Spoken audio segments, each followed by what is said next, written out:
Our peace cannot come from our morning routine. It can be very easy to look to our morning routine for a deeper level of peace in our lives. It's a really easy thing to say, I'm going to rely on my morning routine because I've done everything possible.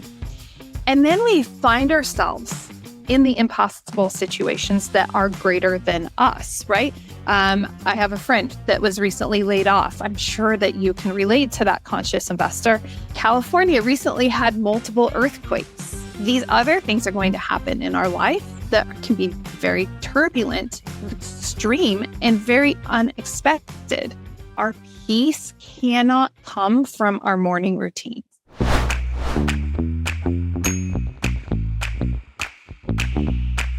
Welcome back, or welcome to the Conscious Investor Podcast. I am your host, Julie Holly, and it is Monday, and I am so happy that you and I get to have this quiet time together talking about mindset. Yes, today I am going to talk about our morning routines, but really with a twist. And that twist comes from the fact that a lot of us are looking for so much from our morning routines that we end up really giving them a lot more power in their life than they deserve. Before we go into today's episode, I wanted to just give a quick reminder, or maybe this is the first time I've really said this clearly, and that makes sense because I'm really striving for clarity in all things for the conscious investor. And that is that I want you to remember that the conscious investor is not about just creating a great life through having a net worth. The conscious investor movement is about something greater than our net worth. Now, please don't hear me wrong. Financial freedom is beautiful. I love financial freedom. I think it is a wonderful thing. And I wish everyone in the world could experience financial freedom.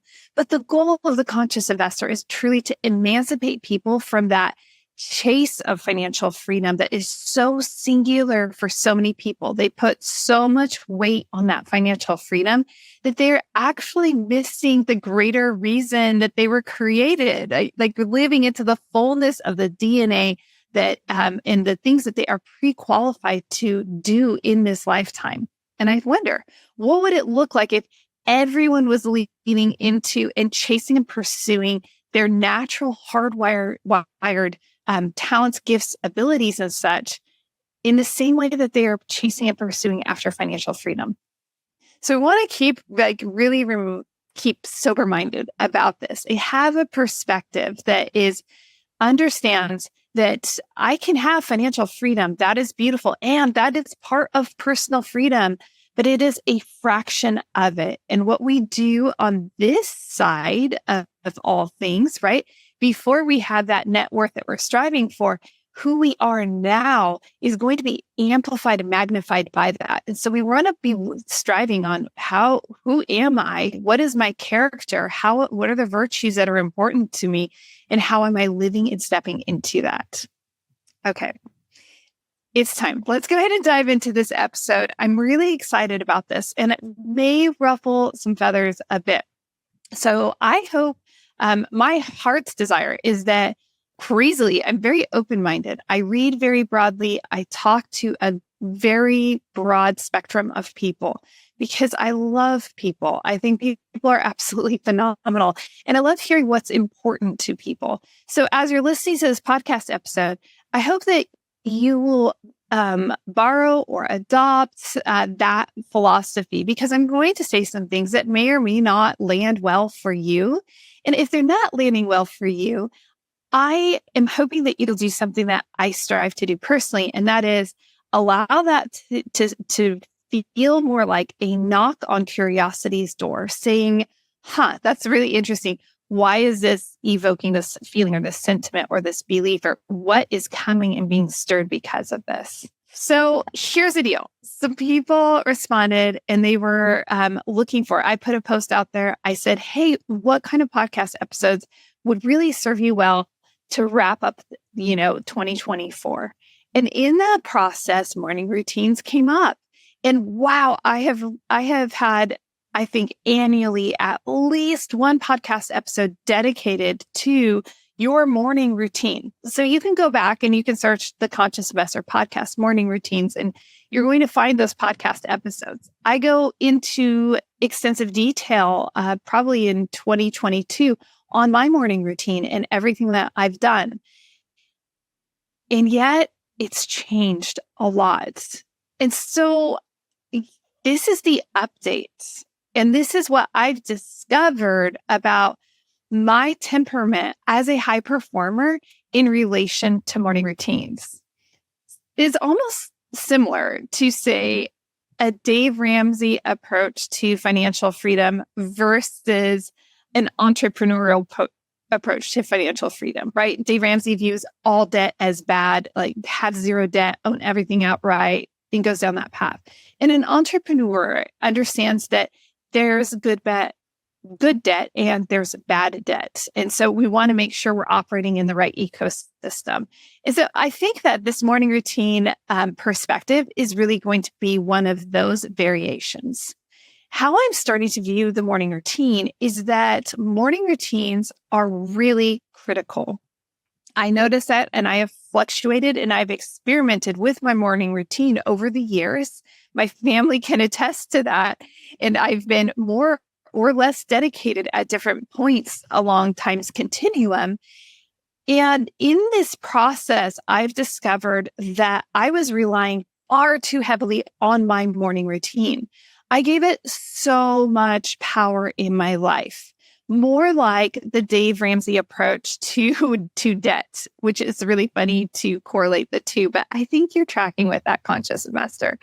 And in that process, it became something extremely rigid, and it became something that was the foundation of my confidence, in a sense, right? Okay, well, if I do my morning routine, and here is the transactional approach, this is part of that checklist life approach. And in that process, it's okay, well, I did my morning routine. Therefore, because I did my morning routine, everything else in my day is going to go great. I, got my physical exercise in, I've got my reading in, I've got my meditating in, I've got my nutrition in, I've got check. I've got all these things in. And then guess what? Our family wakes up. Oh, come on, Conscious Investor. You can't tell me that you haven't had that experience where you have this just fantastic morning experience. And it's just like, this is going to be the most extraordinary day. I already can visualize it and see it. And then your spouse does something that irks you, or your kids walk in and they're grumpy pants, or right, something happens and all of a sudden, pop. It's like, no, wait. And we forget, like, no, I'm going to go back into my mindset. I'm going to go back and be grounded. And so what I've discovered is that I could weight my morning routine so much so. Additionally, my morning routine became extremely rigid. And so over the years, I have traveled more and more, and it just seems to grow. The amount of travel and the amount of responsibilities has been shifting. And while some would probably argue, and I can understand the argument, your morning routine should remain the same, I've noticed that I have needed something different from my morning routine. And for a long period of time, I was really trying to just like, no, this is it. This is how I got where I am right now, is because I've been so focused and I've been so dedicated and I've been so disciplined, and I must continue on and I must do, these type of workouts. And the reality is I really exhausted and depleted myself. You may remember, Conscious Investor, when I did 75 hard, and on day 40, I quit 75 hard. There's a podcast episode about this. And the reason was, this is actually taking a greater toll on my life. The net positive here is actually, I'm in a deficit, and I don't want to live my life in this type of deficit. And while my family was super encouraging to me while I was doing the 75 hard, they were all, you could just feel tension just release. And I didn't even know the tension was there, but I could just feel in that room. I could visualize them sitting on the couch, me walking in, a little glossy eyed saying like, hey guys, I didn't realize the pressure this is putting on even our family. And I'm actually going to stop. And you could just feel everyone just decompress in that room. Well, the same is true about myself. And maybe this will resonate with you, is that our morning routines are intended to serve and support us. But a lot of times we become a slave to our morning routine. And we don't want to be slaves to our morning routines. Yes, all of those things are good. And we change. And as we change, our routines should adapt in some capacity. So what does that look like in practicality, right, Jules? Okay, so the practical application of this is I used to wake up at 4 a.m, and that was truly by necessity more than desire. I just simply had to look at what did I need to get done before the house woke up so that I would have that quiet space to be able to accomplish that. And over a period of time, I have given myself, I've tried different times. Well, do I need that much time? So I've done some gentle pushback on this. So we need to do that gentle pushback and say, wow, well, just because my morning routine was one way, for the last year and a half, I need to revisit this and update it and make sure it is current with who I am right now. And not just right now in this moment, but more like forecasting. And so this is what I've been doing. I've been saying, okay, what is sustainable? Because the 4 a.m. isn't sustainable while I am traveling and navigating, running my awesome teens around places at different times, right? The polls on my life are saying, hey, I need rest, and I need to make sure my body is getting the physical rest that it needs. Remember, our bodies are doing so much while we are sleeping. We forget that our bodies are burning so many calories because our brain is still fiercely at work and our body is reconstructing itself and doing some remodeling inside, right? And so I realized I need more rest. And so I'm going to prioritize my rest. I'm not going to wake up at 4 a.m. I'm going to try 5. Maybe I'm going to try 6. I've tried 5:30. I've tried different times, right, in my morning routine. And in that process, 5 o'clock is a great time to wake up for me at this time with the demands of my schedule. And with that, I also realized I really need to be outside.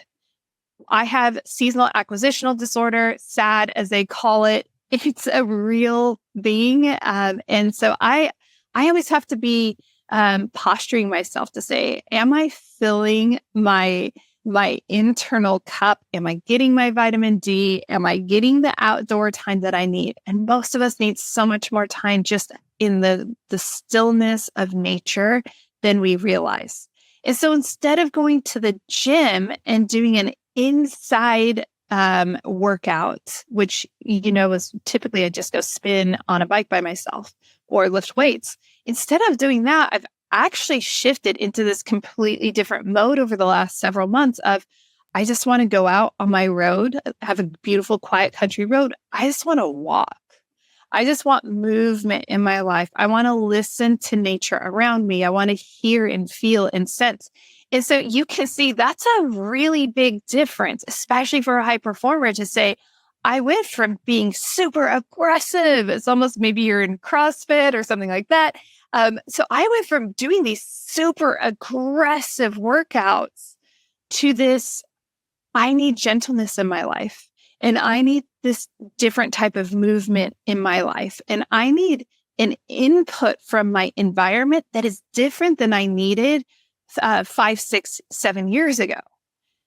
So if I were trying to hold myself to, 7 years ago version of Julie, that would really be dishonoring to this version of me right now. And it's crazy because I just saying that to you right now, conscious investor, really opened my eyes, the aperture to all of that. Like, wow, yeah, that was 7 years ago when I started doing that type of workout. And so it's really amazing when's the last time you stopped and revisited your routine? When's the last time you asked yourself, Is this what I need in my life?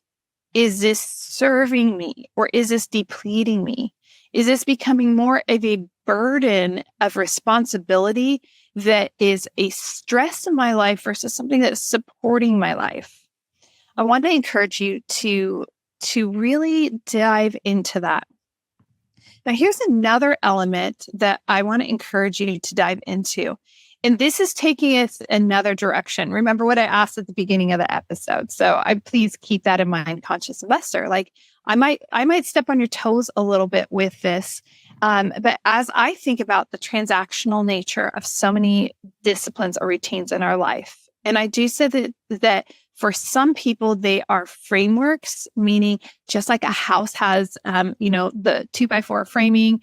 You're going to argue that they're not 2x4s anymore, right? It's okay. But just, we have to have that frame that we can build on, that we can put, the plumbing in between, and we can add insulation and sheetrock, right? We want something to build upon. And so I honor that we do need to have structure and framework in our lives. I completely honor that.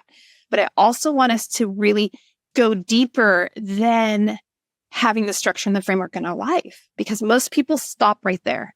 And so that's when they become exhausted, depleted, and just like, oh gosh, do I really have to do this?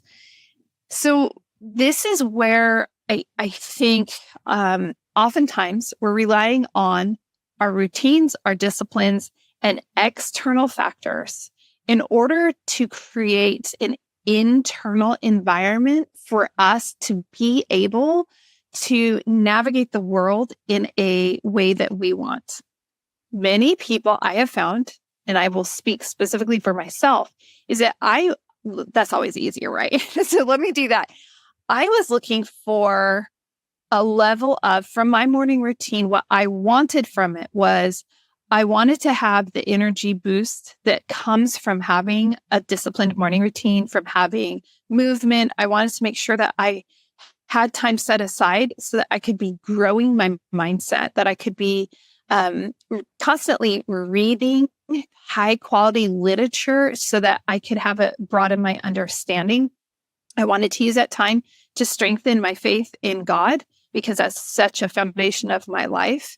And I also wanted that time to be able to free write and to express myself so I could see myself. But now it became a religion more to me, and it became a structure. Now, what do I mean by that? I mean that just like sometimes people will, this is going to be easy to say for me, right? That some people go to a church just to go to church and check a box. And some people will go to church because they are looking for a depth of a connection with God. Okay. And so that was the difference in my morning routine is, am I looking for it just to check this box and get this thing? Or am I looking for it as something that's going to flourish and grow in a whole entirely different way? And so it can be very easy to look to our morning routine for a deeper level of peace in our lives. It's a really easy thing to say, I'm going to rely on my morning routine because I've done everything possible. And then we find ourselves in the impossible situations that are greater than us, right? I have a friend that was recently laid off. I'm sure that you can relate to that, conscious investor. California recently had multiple earthquakes. There was a young woman here in North Idaho. I actually know her mom as such. And I noticed on the socials that out in the middle of nowhere while she was camping, they heard some movement in the forest, some crackling, and a tree literally fell on her daughter's head. I've always wondered, how, because I'm out in the wilderness a lot. I'm like, how does that actually happen? Yes, that actually happens. You cannot even prepare for everything that happens in the world. When my dad dropped dead and was permanently relocated to heaven, that was not on anybody's radar whatsoever. And so we have these things that take place in our life. And while our morning routine can provide a really nice foundation for just a good ecosystem, right? These other things are going to happen in our life that can be very turbulent, extreme, and very unexpected.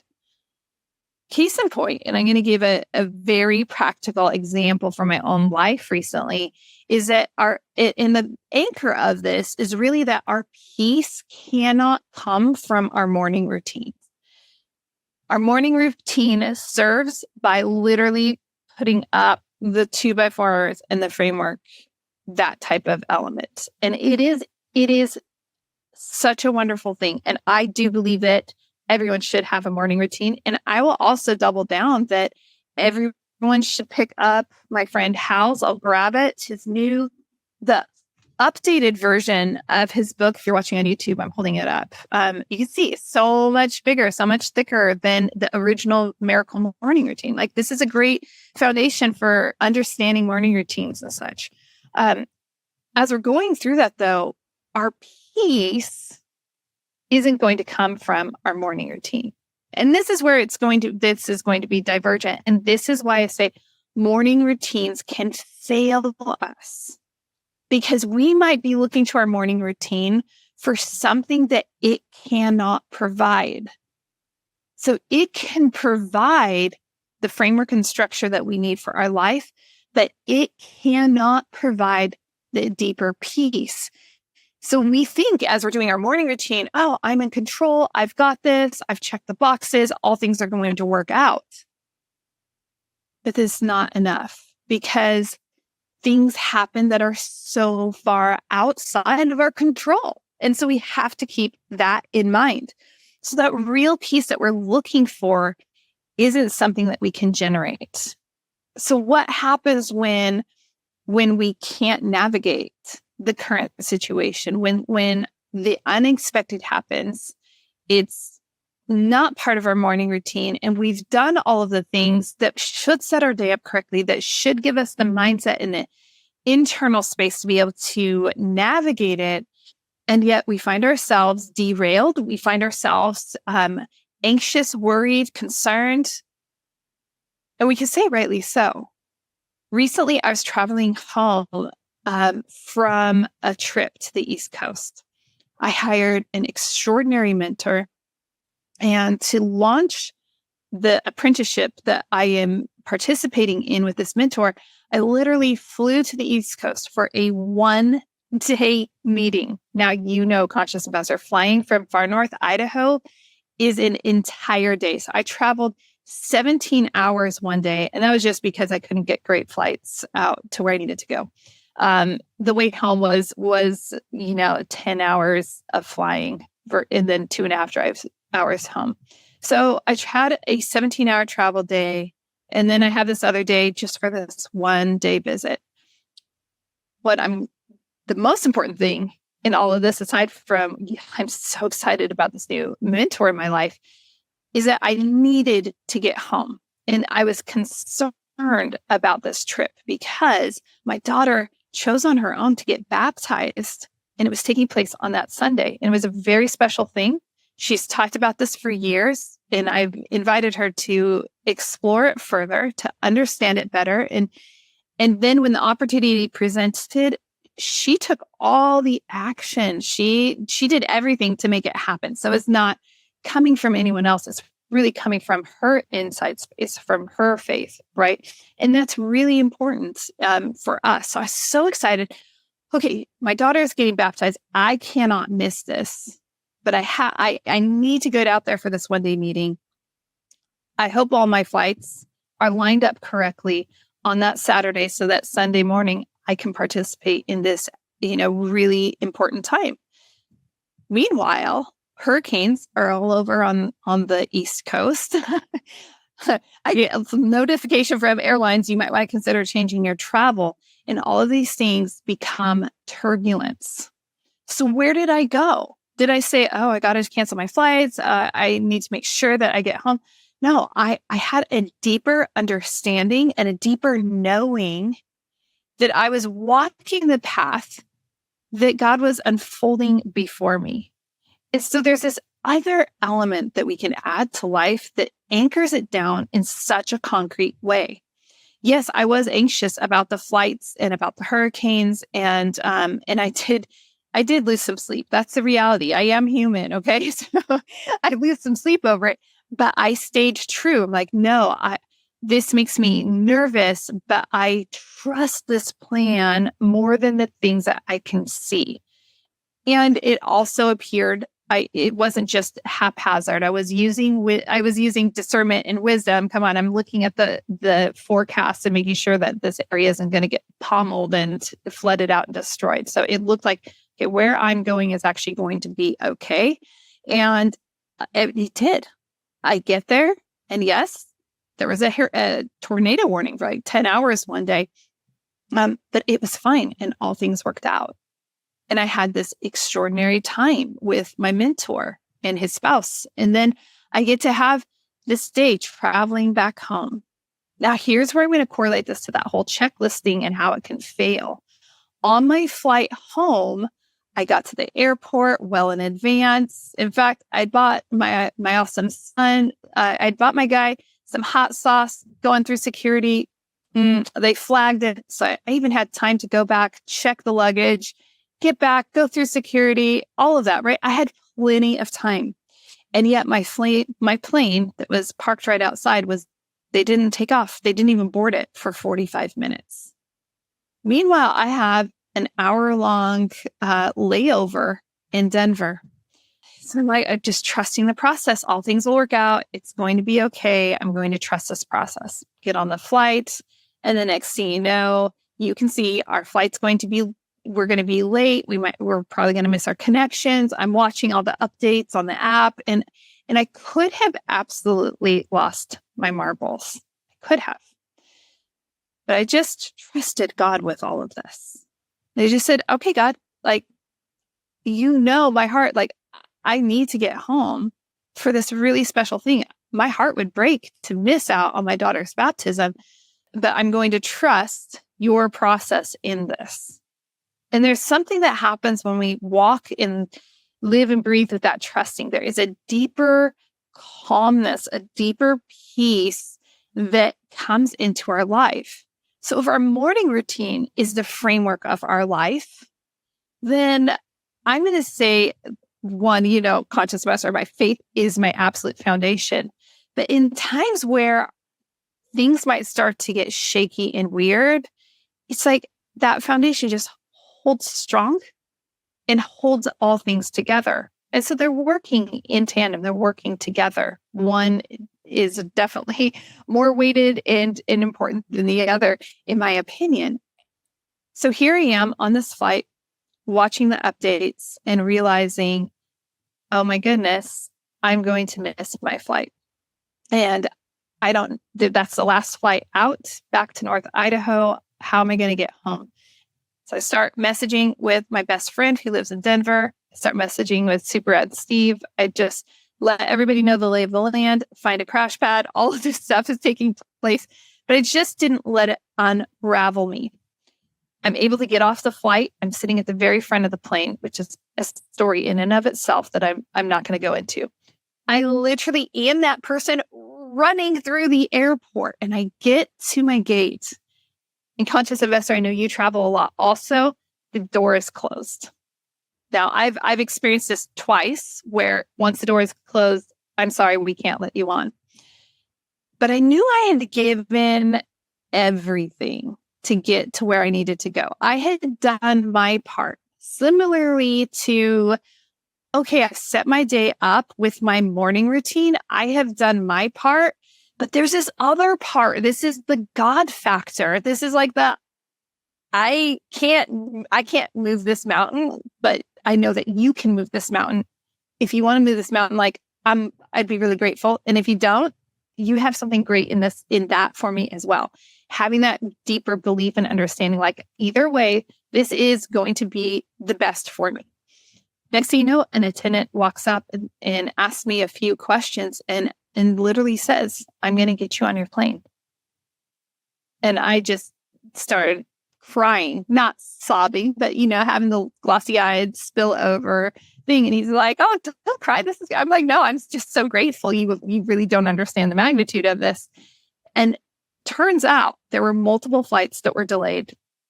They held our flight for 45 minutes so that these 4 different flights, everyone would be able to get on. And on top of that, the flight attendants, everyone, the whole crew were really kind and very nice. They were joyful through the process. These are things that you can't make up, because usually when people are late on their last flight, so they might get a little short with everyone else around them, right? So my purpose in sharing that story with you is that we have to have more than a backstop. Maybe we consider our morning routine a backstop that we can butt up against, but we have to have something that is even holding that backstop up. And I want you to ask yourself that question, conscious investor, is like, what is it that's backing up the backstop when all things fail and you've done everything in your power, within your control and ability? When everything falls apart, then what? Where does your peace come from? Where does your hope come from? Where does that, I know all things work out, this is going to be okay? Where does it come from? And if you've been listening long enough, conscious investor, I've experienced a lot of hardships in life. So this is not coming from I'm only saying this from, I couldn't buy a coffee one day. I've experienced a lot of turbulence that derails a lot of lives permanently. And this deeper knowing, this deeper relationship with God is exactly what's allowed me to be buoyant and to be able to thrive despite the circumstances, comfortable or uncomfortable, that I've had to walk through. So I'm going to say this, and conscious investor, I read broadly, I speak to all sorts of people. I just don't have space for judgment for anyone. What I have found is that a lot of times we have an idea of God, quote unquote, air quotes, if you're listening, I'm doing air quotes, God in our mind. And we have an idea of a quote unquote God that we were taught our entire lives. And I myself have even gone through this process multiple times of pushing back and challenging, who is that? Who is that? So I want to encourage you, and I want to leave you with this. What is it that you are believing? What is the behind the backstop of everything that you can possibly do? What is it that is holding your life together? And when's the last time you challenged that belief? So guess what? I challenge my own belief with God on a regular basis, not because I doubt God or I have a disbelief at this point, but because I always want to know, why is it I believe what I believe? And I don't want to believe something just because, I was raised in a certain environment. And that environment for you, conscious investor, might be that you were raised in a really rigid, fundamental environment, or maybe you were raised in an environment where there was no God, or maybe you're raised whatever. There's so many different belief systems out there. And so whatever the belief system is, I encourage you to just push back on that. For me, right? I'm going to speak for myself. What I found is I've gone into and I've read my Bible for years, and I just search for who is God. And I ask God that. I will say, I just want to get to know you better. And even though this Bible is made from fallible humans, I trust you more than I trust fallible humans. And so let me see glimpses of who you are and why you do things and what your character is. And let me see you love me, and let me learn more about that. And so over the years, it's developed this different understanding in this relationship that has been an anchor in my life that's allowed me to, really go through the tsunamis, the hurricanes, the total flattening disasters of my life, and to come back, to rise from the ashes of that. So as I wrap this up, I just want to encourage you to say, what do I believe in that's bigger than me? What is it? because our morning routines are great, but they are limited in capacity.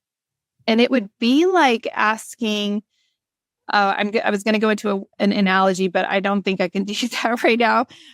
Adequately conscious investor. So I'm going to leave it there. I'm going to leave it hanging. And it just, it's a conversation. And I think that's what all things should be when we're talking about, religion and politics and beliefs, like all these different things. Like, it should be an open conversation. It shouldn't be something that we don't need to feel threatened or defensive about it, because it's an opportunity where curiosity can come into our lives and we can ask, like, well, I had to ask, do I just believe in Jesus because I was raised in that environment? And do I want to continue that belief? Is that just a belief? Right? We want to push back on those things because we want to own the things that are in our life. Just like we don't want to be chasing after personal or financial freedom just so that we can change hamster wheels. We don't want to be chasing after a belief that isn't actually our belief. And I'm going to say, you can have confidence that I mean this in a way of, wow, I believe Jesus, truly way, the truth, the life. Like, oh my gosh, like I'm just so grateful for Jesus. I understand that not everybody has that belief. And in that question, I hope that you're hearing my heart is, regardless of what our belief is, we should be questioning that belief because we have so many outside influences telling us what to believe. And I'm going to say one last thing on this, and that is, so often we do allow outside influences to influence our minds and what we are believing, and that affects our lives in a very substantial way, eternally, perhaps, right? And so we want to be poking and prodding at those beliefs that we hold, regardless of what they are. And I hope that's a part of my heart. I hope that you're hearing, Conscious Investor, is that I'm willing to do that with my beliefs. And I've done that. I've been dedicated to doing that over the years. And I'm not remiss about exploring and looking and things like that. So I just want you to encourage you to say, know what you believe, know why you believe it, so that foundation in your life is where, when your morning routine can be built on that. And then your morning routine helps you. But when the things that are outside, the circumstances outside of our control happen, you have that foundation that you can rebuild anything upon. Conscious Investor, it's always such a joy and delight to be with you. I want to encourage you to let me know if you want to come to Conscious Investor Growth Summit 2025. It is taking place March 6th through 9th at the gorgeous Coeur d'Alene Resort. Yes, we will be doing our cold plunge again. And guess what? We're going to have some really special guest speakers, some special opportunities for VIPs. And if you are one of our private investors in our active investments right now, I'm so excited. We're going to have a special time for us again this year. And that was so special in 2024. And everyone enjoyed it so much that I cannot even wait to do that again.